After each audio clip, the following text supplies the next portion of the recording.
কে এই সিকান্দার? তার এই পাওয়ার কোথা থেকে আসলো? তার চেহারায় এত রাগ, এত গম্ভীর মনোভাব কেন?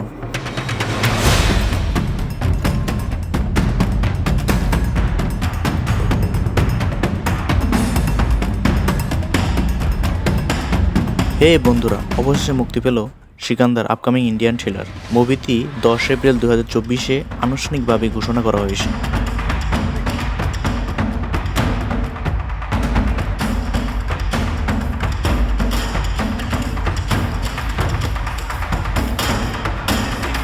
সিকান্দার 2025 সালে 27শে মার্চ প্রেক্ষাগৃহে বিশ্বব্যাপী মুক্তি পাওয়ার কথা রয়েছে।